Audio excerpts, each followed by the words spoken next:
দেখুন বন্ধুরা, চায়নার এই লোকটির আজব এক টেকনিকে পেঁয়াজ চাষ করা। দেখুন কি টেকনিক খাটিয়ে এই ভদ্রলোক পেঁয়াজ চাষ করেছেন। পেঁয়াজ চাষ করার জন্য প্রথমে এরা মাটিগুলোকে এক জায়গায় জড়ো করে একটা ঢিপ তৈরি করে এবং সেখানে ত্রিপল দিয়ে ছোট ছোট খাম তৈরি করে যাতে কোনো রকম আগাছা সেখানে না জন্মায়, শুধু পেঁয়াজের চারাগুলোই বসানো যায়। সেই ফাঁকে ফাঁকে এখানে ছোট ছোট গর্ত করে রেখেছে, সেখানে পেঁয়াজের চারা বসিয়ে দিয়েছে এবং নির্দিষ্ট টাইমে এরা পেঁয়াজগুলো তুলছে, যাতে বিঘাতে 100 থেকে 120 বস্তাও পেঁয়াজ চাষ করা সম্ভব।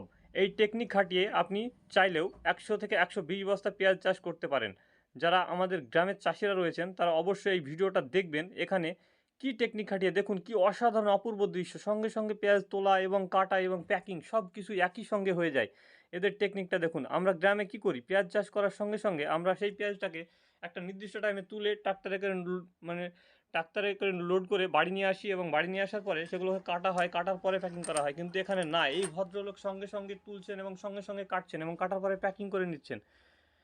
এতে করে কি হয়, আপনি খুব তাড়াতাড়ি অনেক টাকার মালিক হয়ে যেতে পারেন। এই রকম টেকনিক খাটালে আপনিও চাইলে এইরকম টেকনিক খাটিয়ে লাখ লাখ টাকা ইনকাম করতে পারেন শুধু পেঁয়াজ চাষ করে।